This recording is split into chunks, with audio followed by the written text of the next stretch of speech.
Lancé en 2015 par l'Organisation de coopération et de développement économique et le Programme des Nations Unies pour le développement, l'initiative Inspecteurs des impôts sans frontières envoie des vérificateurs chevronnés dans les pays en développement. Sonko parle beaucoup de fiscalité. Qui peut imaginer qu'un État puisse durablement s'inscrire sur la voie du développement s'il n'est pas en mesure de mobiliser des ressources intérieures? Yow économiste nga xam nga ni le premier problème de tout État et singulièrement suñu réew yu ndóol yi mooy naka la ñuy dajalee koppar gi ñuy financer nos politiques publiques. te Sénégal ñi natt dañu barewul ñi fay impôt barewuñu. Premier levier de financement politique publique mooy la fiscalité ressource souveraine boo xam ne moom ngay dajale te la nga cay am mënoo ko ci am ci leneen pétrole bi ñuy wax ba preuve du contraire duñ ci am la ñuy am ci fiscalité pour le moment te nañ ci am fiscalité boole ci. S'il n'est pas en capacité de mettre en place des contrôles, des vérifications fiscales, notamment vis-à-vis des entreprises multinationales. Parce que dañoo war a réclamer impôt gi mooy lettre ouverte ma bindoon il y a 2 ans te mu andi coow li sama dàq sax fa la jaar bi ma ko bindee dama ko bind lettre ouverte au DG des impôts ne ko réclamer à Aliou Sall à Petrotim l'impôt des Sénégalais. Chacun doit payer sa juste part d'impôt partout où sont menées leurs activités et où ils obtiennent leurs bénéfices. li ci des mooy entreprise yi itam daanaka juróom-ñetti junni dong ñoom ñoo fay impôt. et ne serait-ce que sax réclamer rek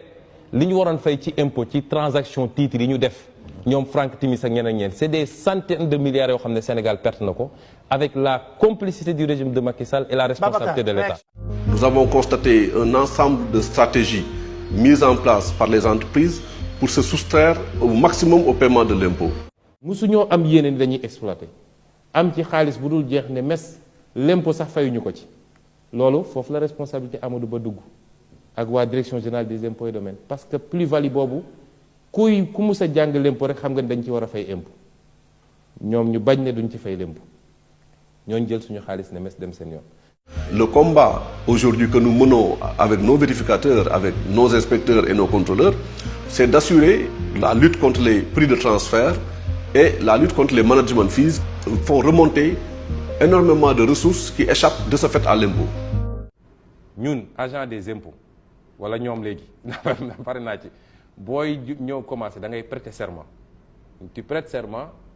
de servir le peuple sénégalais en appliquant la loi le code général des impôts ak bépp loi bu ko wër donc soo ñëwee bàyyi loi bi de côté parce que jox nañ la instruction ne la bul def ba tax nit waroon fay lu bëri ci impôt fay ko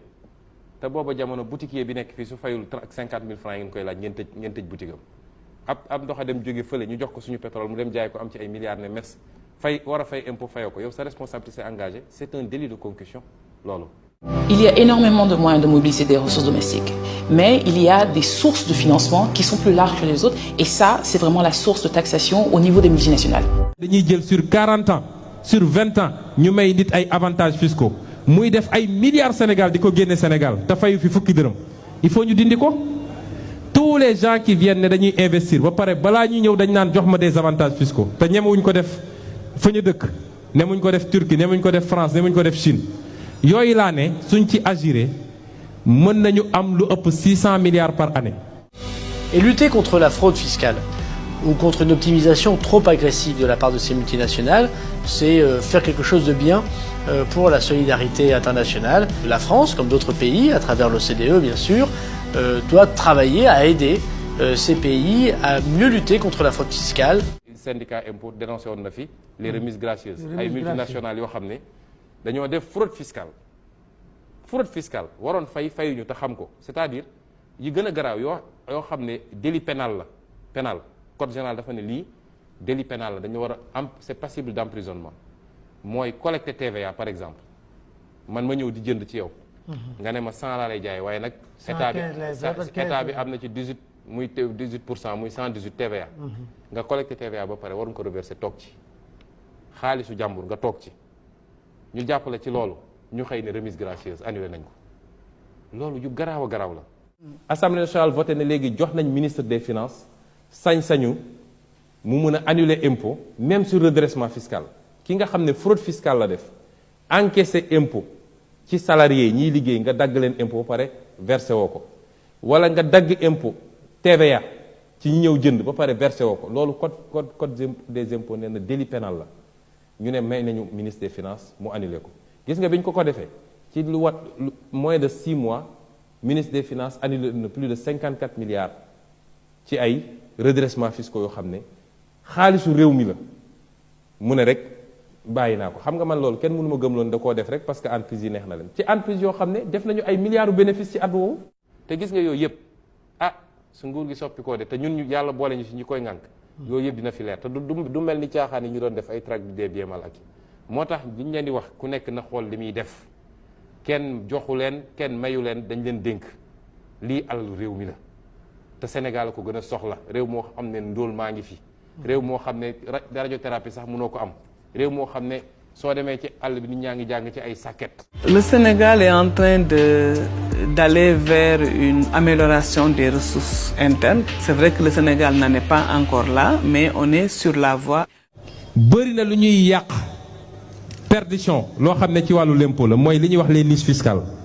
mooy ñi waroon a fay sur la base de code bi ni mu mel tey te fayuñu ñooñu bëri nañu. les niches fiscales yi nga xam ne nag dañ faa demul jëlal lu mel ni l'immobilier on a un parc de plus de 200 000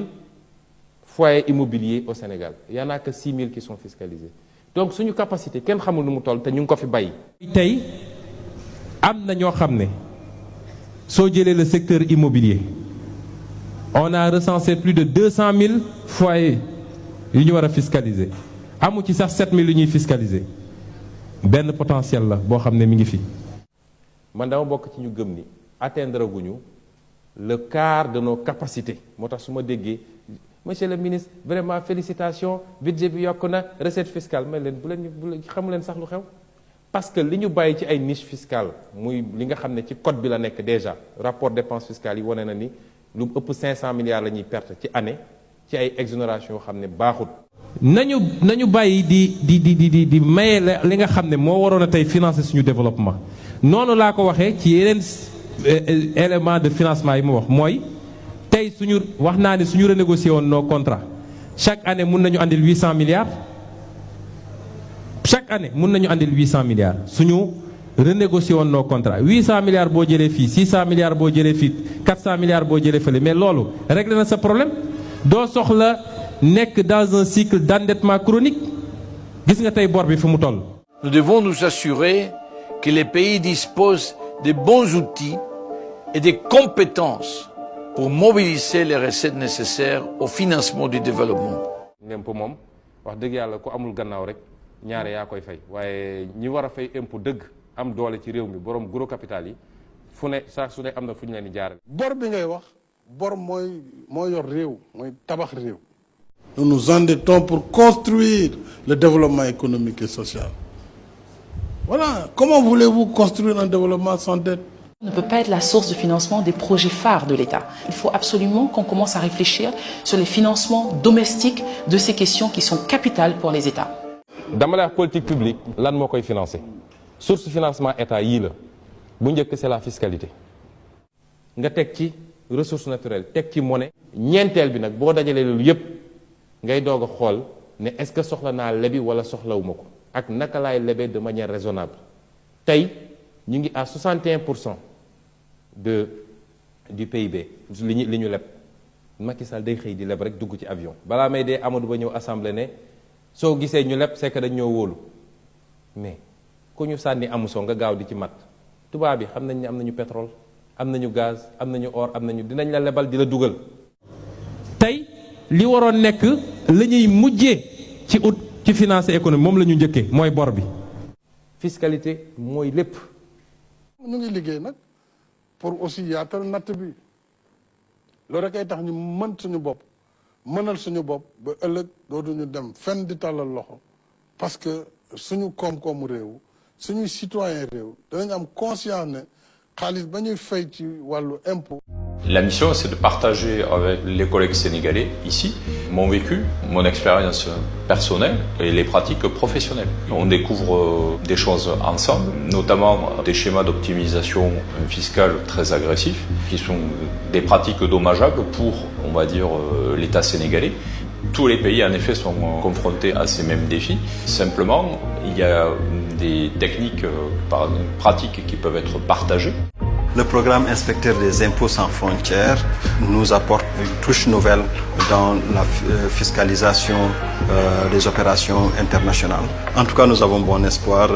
que les dossiers actuellement en cours vont avoir des retombées financières immédiates, mais surtout pour le futur, à amener les contribuables à changer de comportement. Et c'est là le plus grand défi.